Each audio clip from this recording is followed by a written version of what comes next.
नमस्कार मित्रांनो, मी मयुरी A1 मराठी स्टोरीमध्ये तुम्हा सर्वांचे मनापासून स्वागत करते। माझी मुलगी विदेशी गेली होती। घरात मी आणि माझा जावाई सचिन आम्ही दोघीच होतो। मुलीला जाऊन 4 दिवस झाली होती, म्हणून घर खूप रिकाम वाटत होतं। त्या दिवशी संध्याकाळी जावाई ऑफिसवरून घरी आला आणि मला म्हणाला, मला रागिनी खुश करतच नाही। मी म्हणाले, जावाई बापू म्हणजे तुम्हाला काय म्हणायचं आहे? मला काही कळतच नाही। तेव्हा जावयाने मला समजावून सांगितले, मामी आपण दोघीच घरात आहोत, आज रागिनी सुद्धा नाही। तुम्ही किती दिवसापासून एकट्याच आहात, तुम्हालाही भावना आहेत आणि आपण दोघांनी आजची रात्र एकत्र घालवली तर मला सुद्धा माझा नवरा नसल्यामुळे माझ्या सुद्धा भावना उफाळून आलेल्या होत्या, म्हणून त्या रात्री जावयासोबत मी। माझं नाव सुमित्रा आहे, माझ्या मुलीचं नाव रागिनी होतं। ती माझ्यासाठी सर्वस्व होती। माझ्या नवऱ्याचा मृत्यू 5 वर्षापूर्वी झाला। त्या दिवसापासून मी एकटीच जगत होते। नवरा गेल्यावर माझ्या मनातल्या भावना मरण पावल्या होत्या, पण नंतर काही दिवसांनी मलाही त्या भावना ताज्या होऊन सतत मनात येत होत्या। एक दिवस अचानक माझ्या मुलीने काही सांगितलं नाही आणि त्या मुलाला घरी घेऊन आली। मी चकित झाले। तिने याआधी त्या मुलाविषयी मला काही सांगितलं नव्हतं। हा मुलगा कोण आहे, कुठला आहे आणि काय करतो हे सुद्धा मला काहीच ठाऊक नव्हतं। पण माझ्या मुलीच्या सुखासाठी त्यांच्या दोघांच्या लग्नाला मी होकार दिला। लग्न तर त्यांनी आधीच केलं होतं, पण त्यांना मी नंतर स्वीकारलं। सचिन म्हणजे माझा जावाई, दिसायला पण खूप छान होता, खूप हँडसम दिसायचा आणि माझ्या मुलीवर तो खूप प्रेम करत होता। त्याचं प्रेम पाहून माझ्या मनातल्या मनात मला खरंच आनंद वाटायचा। कधी कधी असं वाटायचं, माझाही नवरा असता तर त्याने पण असंच प्रेम केलं असतं। माझं मन खूप एकटं असायचं, पण मी त्या भावना स्वतःच्या आत ठेवून जगत होते। कधी कधी वाटायचं की कोणाशी तरी मैत्री करावी, प्रेम करावं, पण मग दुसऱ्या क्षणी नको नाही। पण हे मनातले विचार किती दिवस लपून राहणार, ते तर हळूहळू बाहेर येतच होते।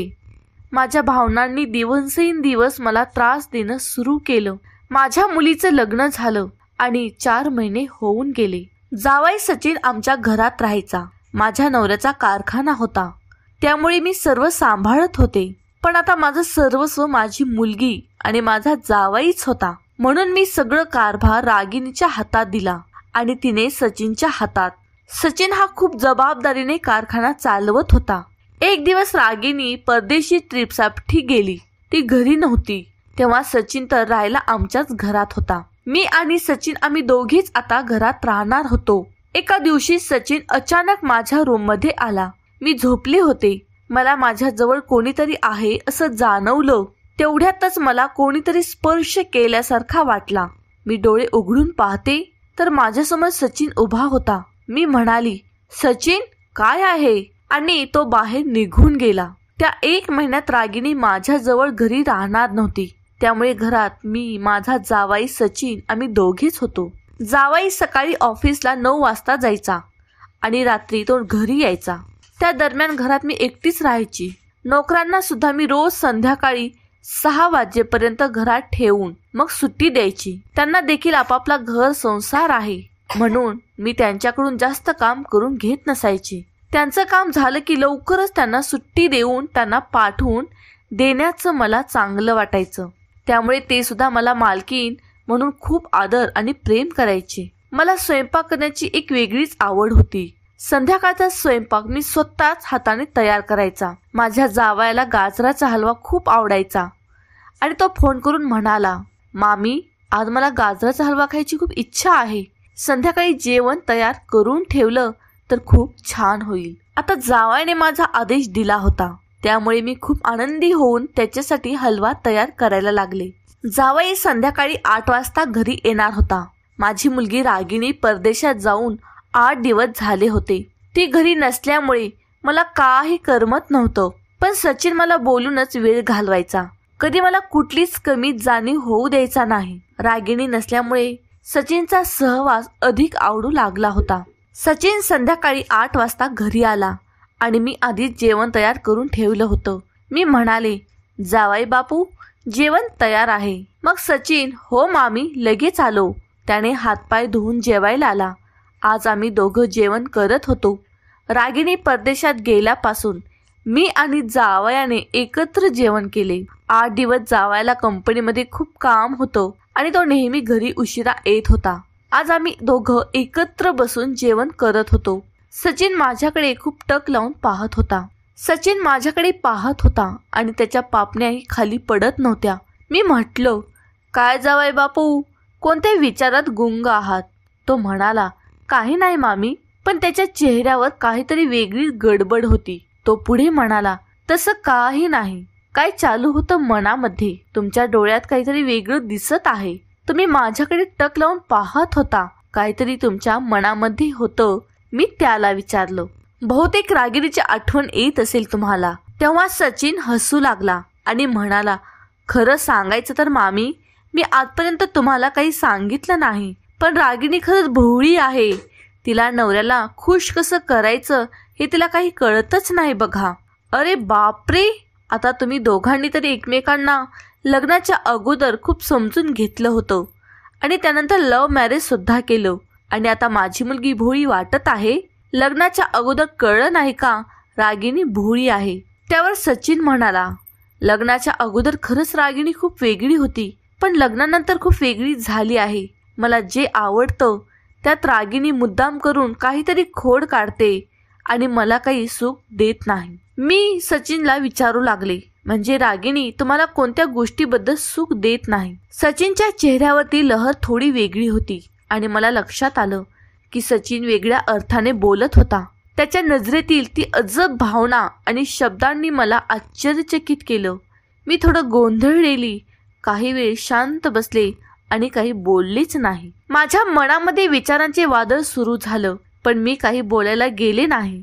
मी गुपचूप जेवण केलं आणि उठून माझ्या खोलीत आले. सचिन आज खूप वेगळा वाटत होता आणि त्याचा चेहरा, तो बोलत असताना आवाज, सगळं काही मला अचानक असं जाणवलं की काहीतरी बदललं आहे.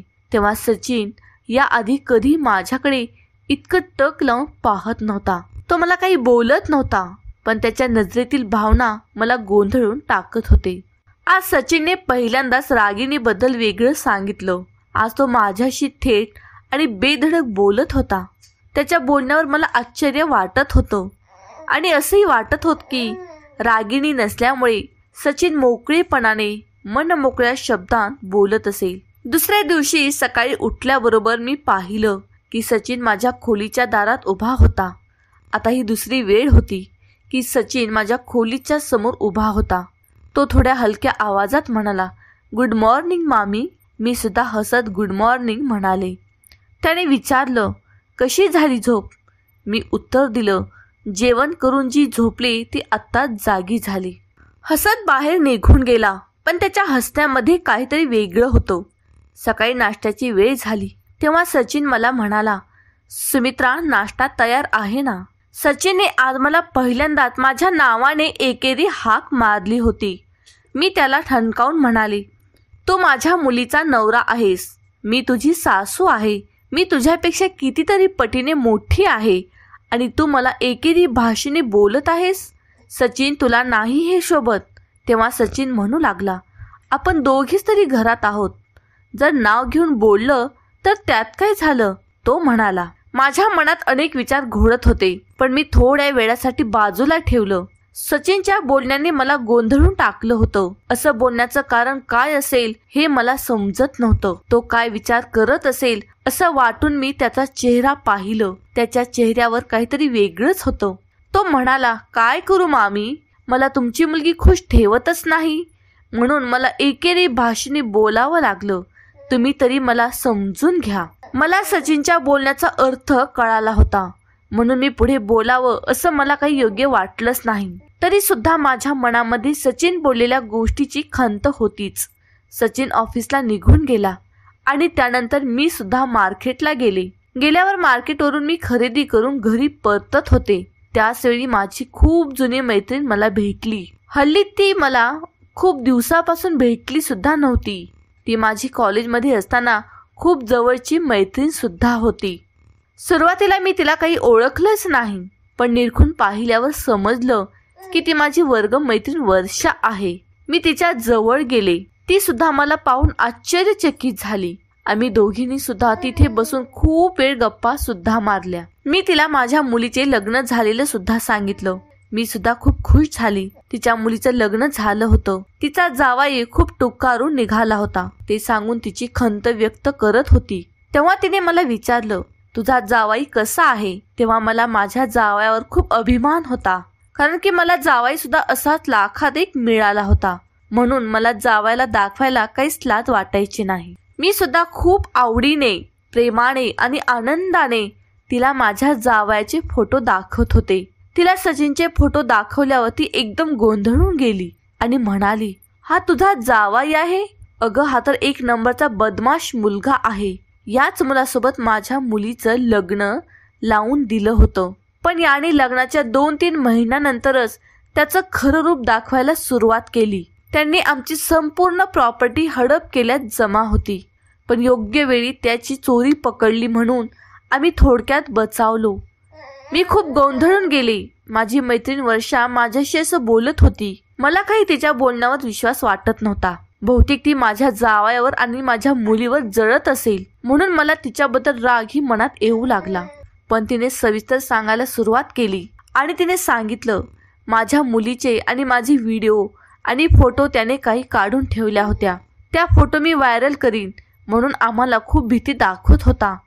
आम्ही त्याच्या नावावर आमची प्रॉपर्टी करायला सुद्धा तयार झालो होतो, पण माझ्या मुलीच्या एका धाडसामुळे आम्ही थोडक्यात बचावलो. तिने त्याचा मोबाईल चोरीने घेऊन त्यातल्या सर्व काही फोटो आणि व्हिडिओ डिलीट करून टाकले आणि त्याला आम्ही घरातून सुद्धा हाकलून दिले. त्या मुलाचा हाच एक प्रकारचा धंदा आहे. तो मुलगा असंच मुलींना जाळ्यात फसवून त्यांच्याशी लग्न करतो, त्यांच्या आई वडिलांना जवळ करतो, म्हणून ती माझ्याजवळ सांगत होती. ती रागारागात माझ्या घरी आली. सचिन सुद्धा संध्याकाळी घरी आला.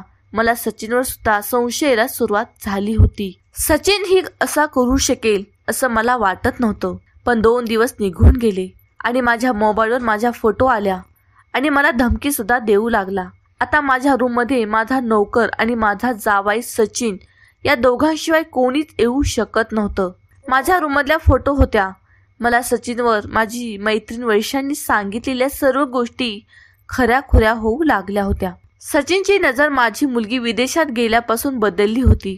तो मला मामी नाही तर नावाने हाक मारू लागला. आता माझ्या मुलीला सांगेन मला योग्य वाटत नाही, म्हणून मी तिच्या येण्याची वाट पाहू लागली. ती जेव्हा आली तेव्हा मी तिला सर्व काही गोष्टी सांगितल्या. तेव्हा सुद्धा तिच्यात काही डोक्यात बसत नव्हते. ती सचिनच्या प्रेमापुढे वेडी झाली होती. सचिनने तिला प्रेमामध्ये वेडी केलेलं होतं, पण काही दिवसामध्ये त्या दोघांमध्ये सुद्धा वादविवाद व्हायला सुरुवात झाली आणि सचिनचं खरं रूप समोर यायला लागलं. सचिन तिला धमकी देऊ लागला आणि म्हणाला, तुला जर तुझी स्वतःची इज्जत राखायची असेल तर तुला संपूर्ण संपत्ती माझ्या नावावर करावे लागेल. रागिणीला सुद्धा आज खूप मोठा धक्का बसला होता. तेव्हा तिचे डोळे उघडले आणि ती माझ्यापाशी येऊन रडू लागली आणि नंतर आम्ही त्या मुलाला पोलिसांच्या सुद्धा स्वाधीन केलं.